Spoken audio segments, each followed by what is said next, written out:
Welcome, everybody, to the Gameology podcast. My name is Matt. This is Attila. Hello there. And this is a show where we talk all about a specific element of game design. On this week's show, we're talking about tutorials and first levels. Now, games, you could argue, need these because although there are shared control paradigms throughout games, throughout the time that evolve but are generally shared. I mean, if you look at a standard game now, you're almost always guaranteed to be using two joysticks, and the right joystick is going to control that camera, or it's going to control your aim. If someone says you're going to be playing a twin-stick shooter, you generally know what to do. If you're playing a platformer, one's going to jump and one's going to control that speed momentum. But when it comes down to tutorials, they have their place. They have to be necessary in some way because games are all presented in a different flavor, and they might use different control mechanics, even if they're just a different flavor of a traditional game you've played many versions of, or if they're creative and brand new. But one thing I want to talk about tutorials is that they've stopped me from playing a lot of games. And I find that the tutorial level in a game is so in your face and is so designed to allow everybody to play. It's like they think every tutorial they make, well, what if someone's never played a video game before? What if someone was blind their whole life and received sight? Or like, what if they had an operation that lets them use their hands again? We have to make sure that this first level is so boring and so slow and is so button prompty where I can't get through that first hour. And it stops me from playing games where I want the game to make me figure it out. I think that people that like video games over other media, not to say that you can like one or the other, but I prefer video games the most for most media. It's because it's interactive. It's because it's a puzzle. It's I'm going in there and I'm interacting. And if it just becomes follow the arrow, press B over here, do this, and if there's zero challenge, then that is a big problem. And I think the tutorials, they have a big problem with that. And I think that we are still learning how to do the best tutorial. Now, if you look at like older games a lot of times came with a beautiful instruction manual, colored, some artwork. Maybe you unfolded a map that you got to hang on your wall because the interface just couldn't support an on-screen map. And the game didn't always tell you exactly where to go. It used the game itself and the villains and your challenges to teach you how to play. And I think that we're really losing that, and that we've definitely, it's not all bad, of course. I'm not some cranky old man who thinks it was all better in the olden days. It is definitely better now in a way that they don't even really need instruction manuals anymore. It's now all on the screen. But I think we need to reach a balance of showing people, and maybe if that just means asking a question at the beginning of the game. Have you played games before? Are you hardcore? Pick this, skip the tutorial level, and just get to the fun. Yeah, I mean, I think you've touched upon like a lot there. Mm-hmm. Specifically, like I was attending a convention this past weekend where we were showing off our game to what ended up being a lot of kids. And the number of kids now who are actually just playing games on tablet and who've never held a controller before is astonishing. Oh, God. I know. But this is why when I created Robo's World, the Zarnok Fortress, specifically the first couple levels in there, oh, I can see you're just devastated by this. I put you into a contemplative state. But when I was creating the first couple levels, very first prompt you get on screen is like, left stick is move left and right, A button to jump. And it's like, you'd think that would be obvious. You'd think that would be something that people would just know and expect. But it's something we have to acknowledge, that like not everyone plays games with controllers. Not everyone's going to know these kinds of things. Now, you're entirely correct in presenting people with this option of like, hey, have you played a game before? Like, every time I go into playing a new Pokemon game and they show me how to catch Pokemon again, and it's this like, couple minutes of my life where all I can do is just press A and like watch the NPC show me how to use a Pokeball, and it's like, you could probably put something into the game and say like, hey, have you played Pokemon before? Not necessarily like any game, but have you played Pokemon? Because then there's obviously new things that they introduce with every generation, but maybe they could keep things limited to what is new. They don't just try to teach you how to play the game all over again from scratch. And then leave it up to the player where they say like, oh, actually, you know what? It's been like 20 years since I've touched this franchise. Go ahead and tell me how to play this game again. But it should be the player's choice. Yeah, I remember playing there's definitely a few shooters that I've played where the first question they ask you is, have you played a shooter before? And are you a hardcore shooter fan? Because operating twin sticks is a huge hurdle. And that's one of the biggest things, that if someone comes by and is like, oh, I haven't played a video game since Mario, and wrapping their head around balancing these two bowling pins on a bowling ball is tough, because it's not a great system. It's like if you've played a PC shooter and you've played a console shooter, it's night and day. That's why you can't have cross-platform, because you'd get murdered by people on the PC. So that's a great topic for another show, is are we going to lose this current control scheme with the new generation of gamers? But that's for another time. I think that, prompts on a screen are great because they don't slow you down. They are just a little, hey, here's the instruction when you need it, and you're immediately going to use it and commit that to memory, rather than before when you had to look in the instruction manual and you had to memorize these commands, or you had to reference it whenever you needed it. And it was very slow. So they're bringing that interface to you. I think that that's a really great way to do it. XCOM Enemy Within I was playing, and they have a very, very thorough tutorial that goes through every single thing, but it is so slow, it's prevented me from getting out of the game, and I just realized that you can just skip that tutorial level, and that's something I should have done all along. I think that, I was thinking, what would make a really cool game? Imagine this. Game starts, you're in a black room, and there's nothing except a light in the corner. Now, I think most players are going to go towards the light, and then maybe you could scare them, and that could be a ghost or whatever, but that's up to you as a game designer after that. I think that we really need to give people a bit more credit with it. You can have prompts to say how to move and all that. That's totally fine, but I think you don't want to lose what it is to play your game in the tutorial, because I was playing Rayman Legends on the Vita, and they really, because it's a Vita game, they want you to use the top screen, they want you to rotate it, they want you to use all the gimmicks, and that's fine. I'm totally fine with doing that, but it took a long time to get to a point where that was actually of consequence, where if you didn't flip the screen and tickle the enemy, which is a hilarious mechanic, you weren't going to be punished for that until later. And I want the tutorials to stop holding the hand as much and let go. It's like, hey mom, I'm on my own now, I don't need you to come over and make me dinner every single day.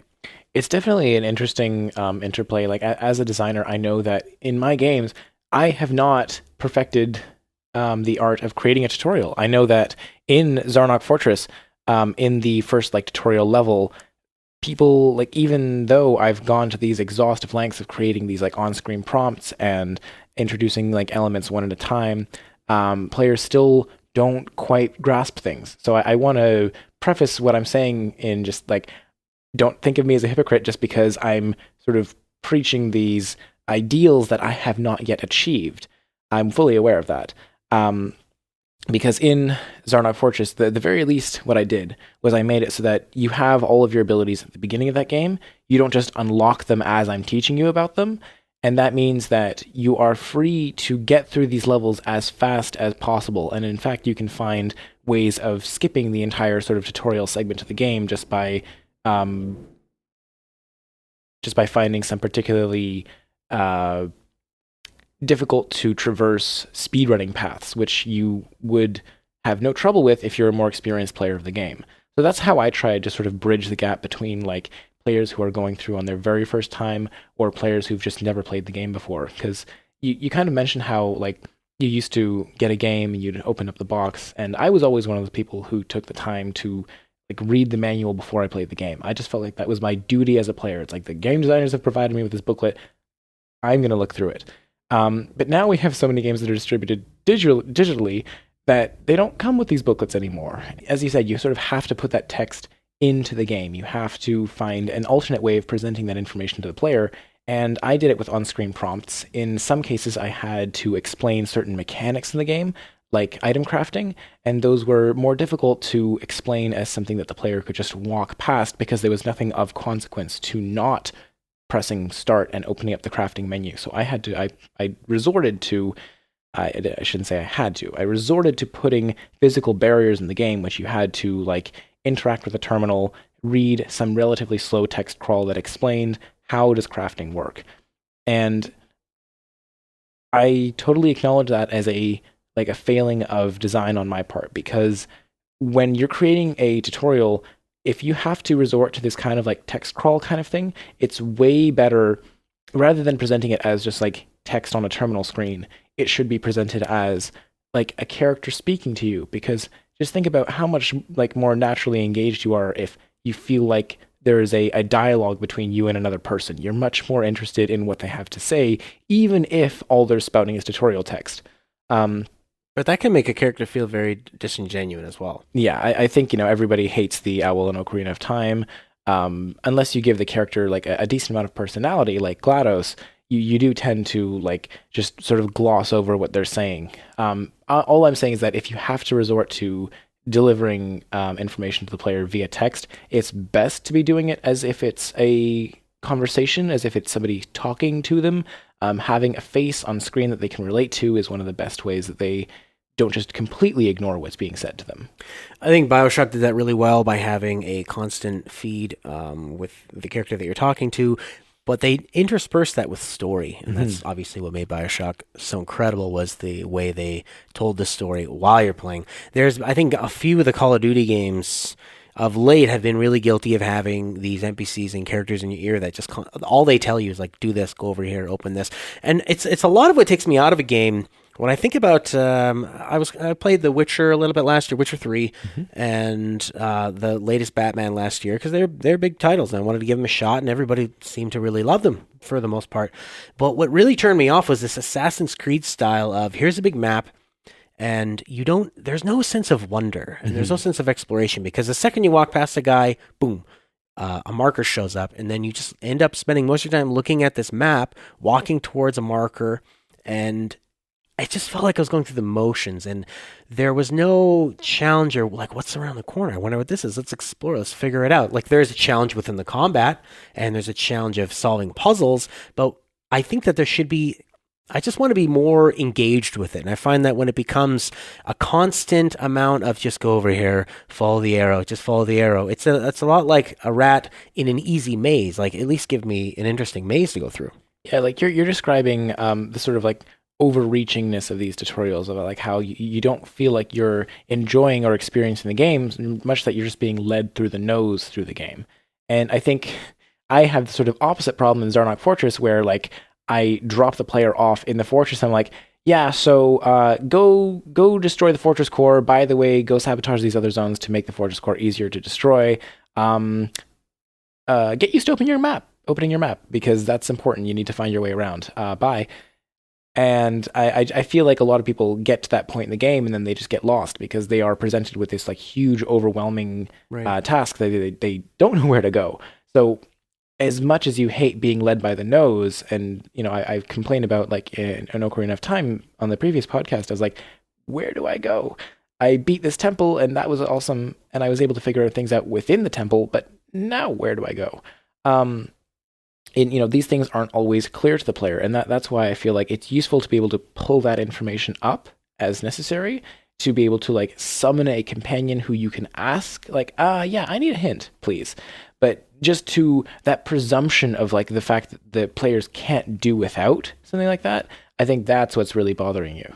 Absolutely. And I think it was in one of the Marios, maybe one of the Mario Galaxies, where if you fail a level a number of times, you can skip through it quite easily. And I think that, like you said on another episode, if you have been, sometimes we just stay away from games for a few weeks or a few months, and it can be very overwhelming to be dropped, not just at the beginning of the game and given all the tools in Zarnok's Fortress, but to be halfway through an RPG and you're like, who are these people? What is this? What is my relationship with you? Where am I supposed to go? And now I've got like a whole half a game's worth of mechanics. Now with, so I think that having that on demand is nice, but I still want the ability to fail at something a lot of times and go back to it, and that's fine, because if it's a fun, challenging game, then it should be a fair challenge, and it should be fun to fail in games, and that's like if you play checkers against somebody and you don't have fun if you don't win, well, you're kind of a jerk, unless you're trying to like training to be the most competitive checkers player in the world. Well, quick point I wanted to make about Zarnok's Fortress is that you have a trade. I don't want to speak for you, but I feel like you made a trade-off in that you wanted this to be also done for speedrunners. Yeah. So a speedrunner wants to be able to drop in, here's all the tools, if you know what you're doing, go nuts.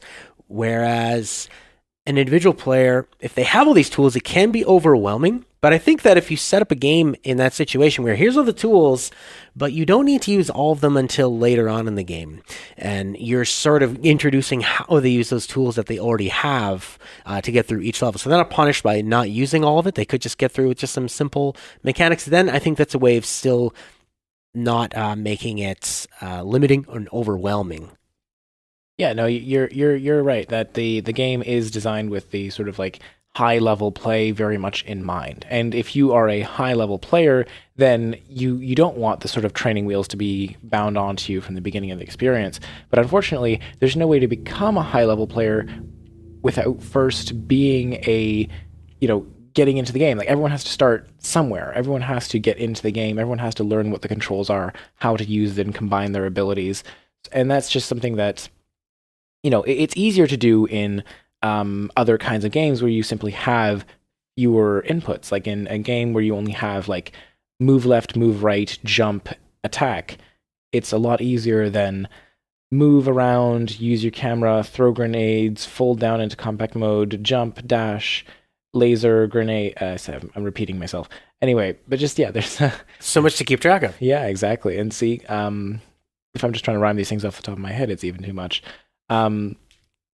So yeah, there's just creating a tutorial that makes all of these things feel intuitive is your ultimate goal, right? You want to present the player either deliberately or even by tricking them into figuring out what the control mechanisms in your game are. Have you played the beginning of Portal 2? Nope. Okay. I won't spoil this then. I'm going to go back to an older example of Mario.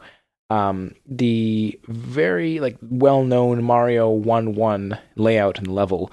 It was speculated and since confirmed by Shigeru Miyamoto that you're sort of presented with, okay, I can move left, I can move right, I can jump. These are sort of things that you just naturally figure out because there are so few buttons on the controller.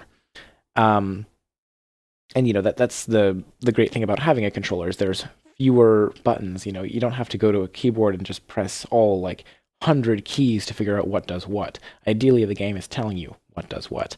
But so you're moving along as Mario, and you see these things above you. You see an enemy coming towards you, and then you hopefully jump to get over it. And while jumping, you might end up hitting one of the things above you, and spawning the mushroom, the very first mushroom that you collect in the game.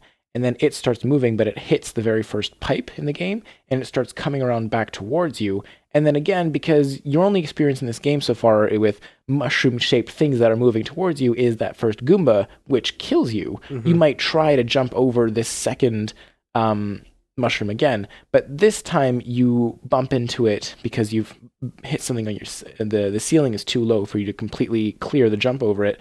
And then you're kind of tricked into getting a power-up. And then you realize, oh, I'm bigger now. That must mean something good. And then, subsequently you find out that if you take a hit while you're big, you become small. So that's what I mean, that sometimes, even if something isn't necessarily intuitive, you can kind of trick players into learning something about a particular mechanic in the game.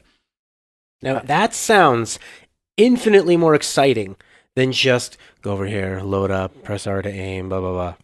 Yeah, no, it's something that I kind of arrived at in Zarnok Fortress. There's a moment where the game is teaching you how to dash, and you dash, and the conveyor belt pushes you back. The conveyor belt you're standing on that is forcing you to use the dash because, again, I've put the ceiling so low that the player can't jump over it. So the player tries to dash, and they get pushed back. They dash a couple times, they keep getting pushed back, and it gets to the point where they're just mashing the jump button or the dash button, and eventually they clear the conveyor belt, and then they're in midair and they land on a bounce pad, and then that springs them up into the air. And for a lot of players, that's this sort of whoa, I didn't know that was going to happen kind of moment. But it's just, it's a small example of how I can say players wouldn't have necessarily known, go over to this bounce pad to get launched up into the air. They don't know that bit of what might be decoration actually interacts with them in some way.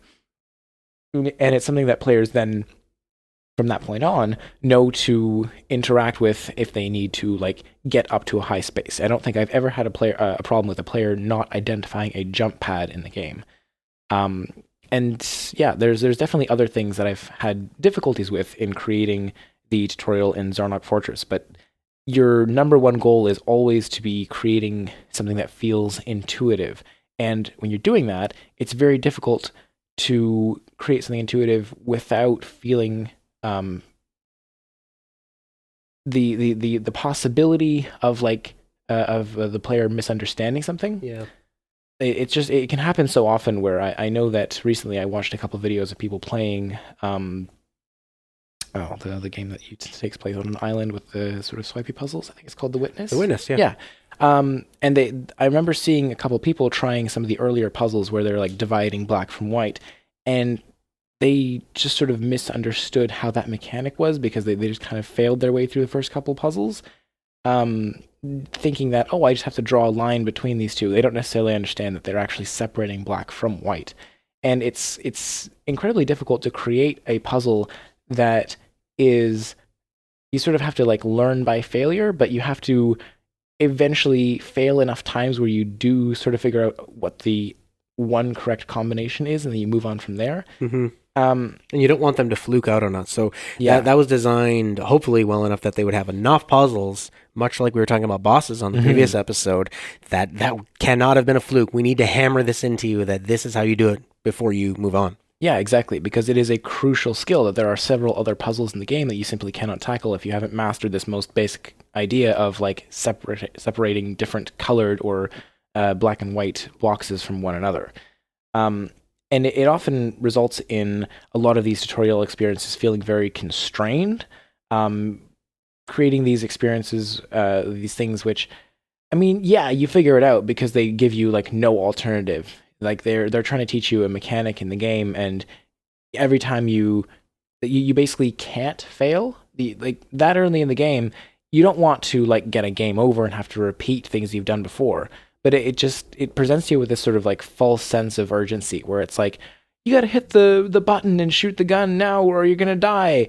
And yet the enemy that's like standing over you is just like standing there waiting for you to shoot back. It's like, I understand that you're trying to make this compelling because that's another thing. We want our quote unquote tutorials to not feel like tutorials. We want them to be as compelling as every other moment in the game.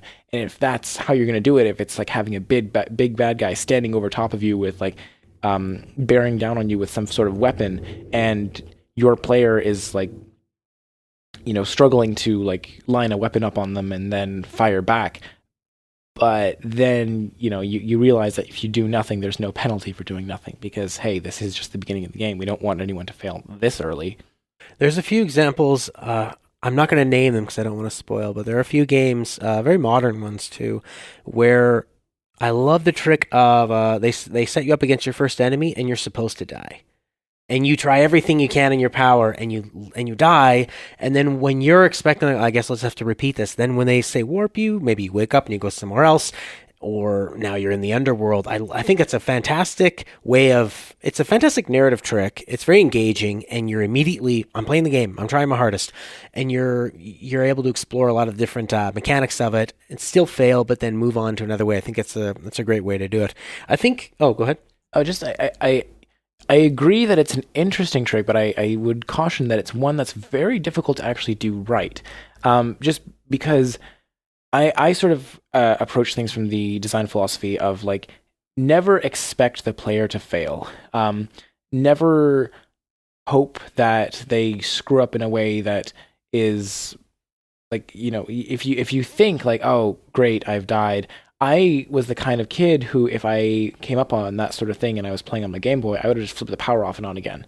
Because I would have just been like, well, darn, I guess I failed this encounter. Let me reload my save as quickly as possible. I don't want to watch the game over screen. I'm just gonna like turn the power off, turn the power back on. So it's difficult to do that sort of thing and sort of telegraph to the player. It's like, oh no, you actually can't win this. Seriously, don't try. We got something going on in the background here. Don't waste your time. But okay, now a real quick question. You're saying you try to design a game around the fact that you're not expecting the player to fail, but I mean, surely people fail at video games all the time. I don't think a game would really be that interesting if you didn't fail once the entire time. So do you not kind of keep that in mind? You're designing a game that in a way to make something more interesting the more times they go through it? Yeah, no, I guess I should rephrase that. What I just mean that like you're talking about an example where the player has actually like lost to an enemy that they didn't know they couldn't beat. Obviously, I design failure points into my game all the time. Like if a player screws up a jump and then they fall down, you have to say like, oh, how do I get the player back up to the ledge where they can attempt the jump again? You have to allow for that kind of possibility space. I just like you can have like Easter eggs surrounding like, oh, a particularly odd death scene or whatever, which just it might incidentally be seen by players because they happen to lose to something.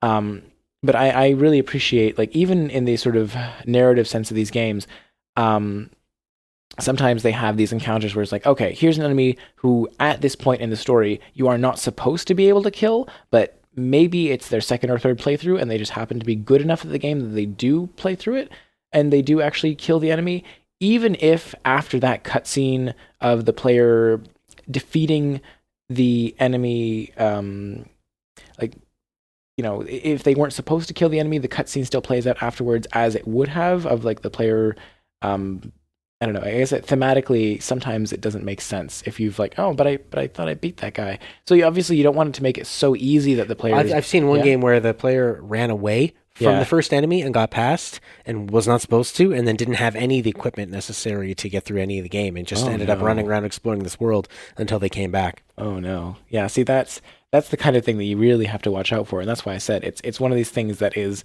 hard to do right because you know. If you have this enemy that you you just don't want to have the player get the wrong impression about their performance. They need to understand that this is something that they thematically should not be prepared to deal with yet. It's I think maybe some developers might have like almost like a fear of missing out, but a fear of the players missing out. And I was at that same expo you were at this weekend, the Enthusiast Gaming Expo at Toronto. And time of recording, obviously we're not time travelers, and I got that sense from like there's a lot of different styles in how developers show you a game. Some sit you down, they give you the quick overview. One guy actually asked me, just like a tutorial, he's like, have you played twin stick shooters before? Yes. All right, here's the goals, and it was a very simple explanation. I had another developer explained to me the entire game while clicking around himself, and I really wanted to play it, and he didn't really let me play it, and it was not a very engaging thing. It's I liken it to grocery shopping with my girlfriend. If she has the list in her head and it's all her and she's just planning it out, I am bored beyond tears, and I'm gonna try and whip out my Vita and play while I'm pushing grocery cart. But if we split it up, I got my things, I get, she got hers, it's 1,000 times more interesting, and that's something as boring as grocery shopping. You just have a task. I have a challenge. That's what I need. I want a trophy at the end of it, and it's an apple. But it's I'm thinking of an intro to a game I loved was Final Fantasy VII. I think we talk about this every time on these episodes. At least I do, because it is such a landmark in gaming. There is not really much of a tutorial. They just sort of throw you in medias res. You don't know who the character is. They introduce you very quickly as you go. You learn about the characters from their actions, and you immediately start fighting. And immediately, that's the first thing you do in the game is get into an encounter. And it just, I think it has this pace that pushes you along, and before you even know the consequences of what you've done and the reasoning to what you've done it. And I think it's a fantastic way, one of the best opening sequences and opening acts in gaming history. Yeah, so in that example, it's a perfect example of something that is compelling, that is reasonably intuitive enough, you would say. Absolutely. Yeah, and it's just it's sort of because the main thing you want to accomplish with any good tutorial is you are teaching people how to play your game, and you need to create a teaching experience. Like this is something that any teacher would struggle with, right? Is creating material that is compelling enough that their students are like paying attention and following along with. Because ultimately, if you don't teach people how to play your game well enough, they're not going to enjoy the entire rest of the game. So tutorials are so important for developers to get right, and it's honestly an incredibly difficult sort of design task, because by the time you've made the whole game, everything feels intuitive to you as a designer. So it's really difficult to actually get feedback on the game and get a real sense of like, does this actually teach the player how to play my game? It's hard to get, like, especially as an independent developer, to get enough like fresh blood in experiencing the game constantly that you're getting an honest sense of feedback of like, are people properly learning how to play my game? Well, that is going to do it for this week's show. Tune in every week where we have a new audio version and a new video version of the podcast where we talk about a specific element of game design. I've been your host, Matt. I'm from the YouTube channel A 90s Kid, where you can find a video version of this podcast. You can find the audio on iTunes or your podcasting software. It's called Gameology. And Attila, where can they find you? So you can find me on Twitter at BluishScreenPro, and you can find me on my website, bluishscreenproductions.com, where I will be posting my extended thoughts on today's subject. Bye for now.